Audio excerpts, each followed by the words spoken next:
የተወደዳችሁ የኢትዮ ፎረም ቤተሰቦች እንደምን ቆያችሁ? ለአሁኑ ያሰባሰብናቸውን መረጃዎች ከዚህ እንደሚከተለው ወደ እናንተ ማቅረብ ጀመርን። ዋና ዋናዎቹን በቅድሚያም አገዛዙ በወለጋ ሆነ ተብሎ የንጹሃን ጭፍጨፋ ዙሪትን ለማስቀጠል እየሰራ ነው ሲል ጦሩ ገለጸም።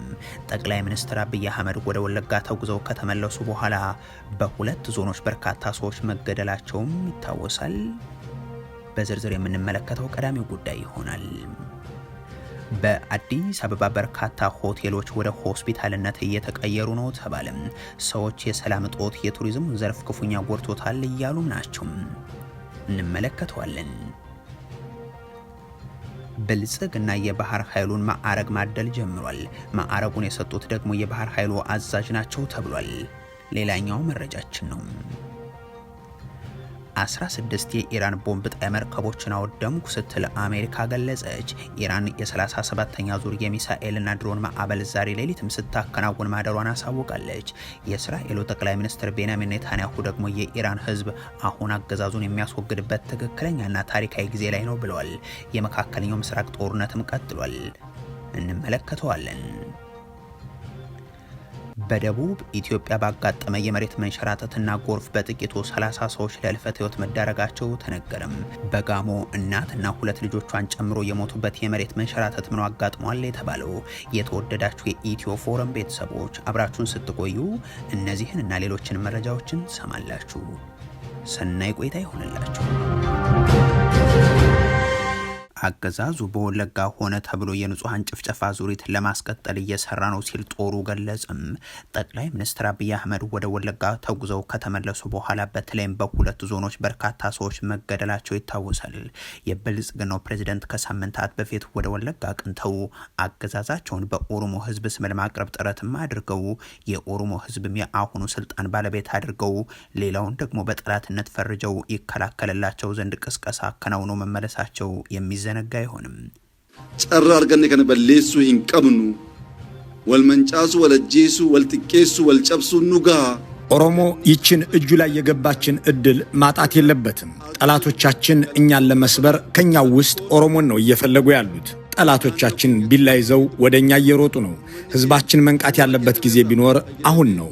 ሚሶሙ ጅጅረሙ ሶቀቡ በረበራን ዋይናኑ ከናጋ ይህን ንግግር አሰምተው እናቶ ተመስገን ጥሩነህና ጌታቸው ረዳም ወለጋ ሰላም ስለመሆኑ እየወጡ ምስክርነት እንዲሰጡ አድርገውም የተመለሱት ጠቅላይ ሚኒስትር አብይ አህመድ የእሳቸውን ጉዞ ተከትሎ በንጽጽር ላለፉት ወራት ቀንሰው የከረሙት የአካባቢው ግድያዎች እንደገና እንዲያገረሹ ሆኗል። በተለይም በምስራቅ ወለጋና በሆሮ ጉድሩ ዞኖች እንደ አዲስ ያገረሸው የጸጥታ ቀውስ ባለፉት ተከታታይ ቀናት በርካቶች እንዲገደሉና እንዲጎዱ የንብረት ውድመትም እንዲያጋጥም አድርጓል።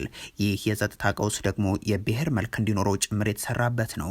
በአንዳንድ አካባቢዎች የሃይማኖት መልክ ያላቸው፣ በሌሎች ስፍራዎች የብሔር ገጽታ የተላበሱ ግጭቶችን እየፈጠረም ራሱን በዚህ መካከል አስታራቂ አድርጎ የሚያቀርበው አገዛዙ እንደ አቢ ደንጎሮ፣ ጊዳይ ያናናም ሌሎችም የወለጋ ወረዳዎች ላይ በቅርቡ ያደረገውም ተመሳሳዩ ነው። ጉዳዩን በተመለከተ መግለጫውን ያወጣው የኦሮሞ ነጻነት ጦር በሆሮ ጉድሩና በምስራቅ ወለጋም በሰላም አብሮ ለዘመናት የኖረ ህዝብ ሆነ ተብሎ የጭፍጨፋ ዙሪት ውስጥ እንዲኖር እየተደረገ ስለመሆኑ በተደጋጋሚ ስናስጠነቅቅ ቆይተናል ብሏል። እየፈሰሰ የቀጠለው የንጹሃን ደም አብይ አህመድ ከመምጣቱ በፊት ሊደረግ ይቅርና ሊታሰብም የሚችል አልነበረም በማለትም አክሏል። ባለፉት ሳምንታትም ብልጽግና ያደራጀውና ራሱን በፋኖ ስም ያደራጀ ታጣቂ ኃይል በአቢደንጎሮ ወረዳ 4 ቀበሌዎች ላይ ጥቃት አድርሶ በርካቶች እንዲገደሉና ንብረት እንዲወድም አድርጓል የሚለው የጦሩ መግለጫም ለዚህ አጻፋ በሚል ደግሞ የሽመልስ አብዲሳና የፌዴራል ኃይሎች እንዲሁም ያገዛዙ ገዳይ የሸኔ ቡድን ከሁለት ቀናት በኋላ በርካታ ቤቶችን አንድደዋል፣ ሰዎችንም ለጉዳት ዳርገዋል ሲልም ያነሳል። በአማራ ክልል በህዝቡና በፋኖ ላይ ጦርነትን ያወጀው የአብይ አህመድ አገዛዝ ወለጋ ላይ ግን በተቃራኒው በዚሁ ስም ታጣቂ አደራጅቶ መልሶ ደግሞ እየተዋጋ በህዝቦች መካከል ቁርሾን ለመፍጠር የሚያደርገው ጥረት መቀጠሉንም ያብራራል። እንዲህ ያሉ በህዝብ ህይወት ላይ የሚደረጉም ኦሮሞና አማራን እንደ ህዝብና የፖለቲካ ማህበረሰብ የግጭት አዙሪት ውስጥ የማስገባት እንቅስቃሴዎች አላማቸው በመካከል ንግስናን ለማጽናት የተተበተበ የጭካኔ ሴራ ነው ሲልም ነው የጠቀሰው። መፍትሄውም ቀጥተኛ ነው። ሁሉም የሀገሪቱ ህዝቦች ይህንን በሰው ደም የሚጫወትን አገዛዝ በመተባበር ማስወገድ ሲል አንስቷል። በአዲስ አበባ ሆቴሎች ወደ ሆስፒታልነት እየተቀየሩ ነው ተባለም። ሰዎች የሰላም እጦቱ የቱሪዝሙን ዘርፍ ክፉኛ ጎድቶታል እያሉ ነው። በየሸለቆ ሆቴልና ሎጅን የሚገነባው የብልጽግናው መንግስት ኢትዮጵያን ወደ ጦርነት ካስገባት ጀምሮ ቱሪስቶች እንዲሸሹ፣ ኤምባሲዎችም ዜጎቻቸው ወደ ኢትዮጵያ እንዳይሄዱ የሚቀሰቅሱባት ሆና ከርማለች። መንግስት የቱሪዝም ዘርፉን አነቃቃው በሚል በቢሊዮን ብሮች የተለያዩ ገጠሮች ትልልቅ ሪዞርቶችን ቢገነባም እነዚህ በሀገሪቱ የተለያዩ አካባቢዎች የተገነቡ ሪዞርቶች ግን በጎብኚዎች ድርቅ የተመቱ ስለመሆናቸው የሚያሳዩ ዘገባዎች በተደጋጋሚ ወጥተዋል። ለአብነትም 8 ቢሊዮን ብር ወጪ እንደተደረገለት የሚነገርለት ሀላላ ኬላ ሪዞርት የሰራተኞችን ደሞዝ እንኳን መሸፈን እንዳልቻለም በ6 ወራት ውስጥም 41 ሰዎች ብቻ እንደጎበኙት ከዚህ በፊት መዘገባችን ይታወሳል። በሌላ በኩል በአማራ ክልል በላሊበላ ከተማ ብቻ 52 ሆቴሎች በጦርነቱ ምክንያት አገልግሎት ማቆማቸው መገለጹም አይዘነጋም። ላሊበላና አካባቢውን ይጎበኙ የነበሩ ቱሪስቶች ጦርነትን ሸሽተው በመቅረታቸው ምክንያት በዘርፉ ተሰማርተው ይሰሩ ከነበሩ መካከል በ52ቱ ሆቴሎች ውስጥ የተቀጠሩ 5000 አካባቢ ሰራተኞችም ስራ አጥ ሆነዋል። በሀገሪቱ የተለያዩ አካባቢዎች የቱሪስት መስህቦችን ለእንዲህ ያለ ቀውስ የዳረገው ጦረኛ ፖሊሲን የሚከተለው ብልጽግናም ወደ ስልጣን ከመምጣቱ በፊት የተገነቡ ሆቴሎች በአዲስ አበባ ወደ ሆስፒታልነት እየተቀየሩ ነው ተብሏል። ዘገባውን ያሰራጨው የጀርመን ድምጽ ሬዲዮም በአዲስ አበባ በተለያዩ አካባቢዎች ሆቴሎች በከፍተኛ ፍጥነት ወደ ሆስፒታልነት እየተቀየሩ ነው ብሏል። አዲስ አበባን በአካል ከጎበኟት ሰነባብተው ከሆነም የሚወዱትና የሚያውቁት ሆቴል ዛሬ የሕክምና ማዕከል ሆኖ ሊያገኙት ይችላሉ። የአዲስ አበባ ሆቴሎችም ከመስተንግዶ ወደ ሕክምናና ወደ አልጋ ተሸጋግረዋል የሚለው ሬዲዮ በአንድ ወቅት የቱሪስቶች መዳረሻ የነበሩ ሆቴሎች ወደ ሆስፒታልነት የተቀየሩበት ሁኔታ የአዲስ አበባ የሆቴልና ቱሪዝም ዘርፍ አዲስ ክስተት እንዲያስተናግድ አድርጎታል ይላል። በድግስና በደስታ ድምጽ የታወቁ ህንፃዎች ዛሬ መልካቸውና ቀለማቸውን ቀይረው የነጭ ጋውን የለበሱ ባለሙያዎችና የህመምተኞች መጠለያ ሆነዋልም ብሏል። ከሆቴል ወደ ሆስፒታል ከተቀየሩት መካከልም አፋርነስ፣ ስካይ ጌትናም የአፍሪካ አንድነት ድርጅት ሲመሰረት የተቋቋመው ታሪካዊው ሀራምቤ ሆቴልናም ዮርዳኖስ ሆቴል ይጠቀሳሉም ሲል አንስቷል። የኢትዮጵያ ሆቴልና ቱሪዝም ማሰሪዎች ፌዴሬሽን ፕሬዚዳንት ፍትህ ወልደ ሰንበትን ዋቢ የሚያደርገው ዘገባው ሆቴሎቹ የተፈጠሩበትን ዓላማ የተውት በሰላም እጦት ምክንያት ገቢ ቸግሯቸው የባንክ ዕዳ መክፈልም ተስኗቸው ነው ብሏል። ብዙ ሆቴሎች ጊዜው ያለፈባቸው በብድር የተተበተቡ በመሆናቸው ወደ ሆስፒታልነት መቀየር ብቸኛው የህልውና አማራጭ ሆኖባቸዋልም ተብሏል። በጸጥታ ሺዎች የነበሩ በመንግስት ለውጦች በነበሩ ጊዜያቶች የነበሩ አለመረጋጋቶች ያስከተሉት መቀዛቀዞች፣ እነዚህ ነገሮች ቶታሊ ነው አይደል ሆቴሎች የተዘጉት ያኔ የሰው እንቅስቃሴ ስለተዘጋ። ስለዚህ እነዛ አንዱ ቻሌንጅ ሆነው ቢያልፉ እንደሌላው ኢንቨስተር በአንዴ ዘግተን አልወጣ። እነዚህ ቻሌንጆች በኋላ በነበሩ ለውጦችም ደግሞ ያለመረጋጋቶች መጡና የገበያ መቀዛቀዞችን አመጡ። በዚህ ታይም ላይ የነበረው አንዱ ትልቁ ኢሹ የነበረው ከባንክ ጋር የነበረን ግንኙነቶች የገበያ መቀዛቀዙን በዛ ጊዜ እነዚህን ቻሌንጆች ተደራራቢ ያደረጉትና የሆቴል አሰራሩ ሴታፕ ባህሪው ከሆስፒታል ጋር በጣም ቅርበታል። ኢዝሊ ዳይቨርት የማድረግ እንትኑ በጣም ቀላል ነው። ወደ ሌላ አሁን ሞል አርግብቲ ሞል ይሆኑም አሉ ሞል አርግብቲ ሞል የሆነ ሰፊ ነገር ማግኘታችን ሆስፒታል ግን የነዛን ባህሪያት መጣጣሙ የመዞራቸው እድሉን ሊያሳየን ይችላል።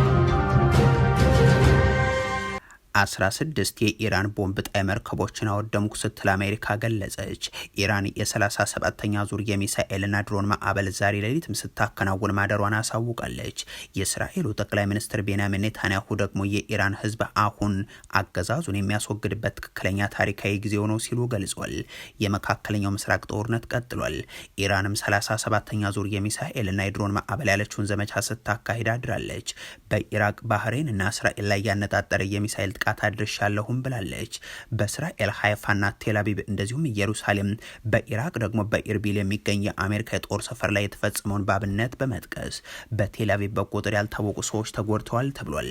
ሳውዲ አረቢያም 5 ድሮንና 6 የባለስቲክ ሚሳይሎችን ምሽቱን አምክኛለሁ ብላለች። ኩዌት ወደ አየር ክልሏ የገቡ ድሮኖችን መታመጣሏን አሳውቃለች። የተባበሩት አረብ ኤምሬቶች በአንጻሩም ያልተቋረጠ ጥቃት ከኢራን ሲሰነዘርና ስትከላከል እንደነበር አሳውቃለች። ባህሬን የአደጋ ጊዜ ጥሪ ጥሪ ለነዋሪዎች አሰምታም በየቤታቸው እንዲጠለሉ ስታስጠነቅቅ ነው ያደረችው።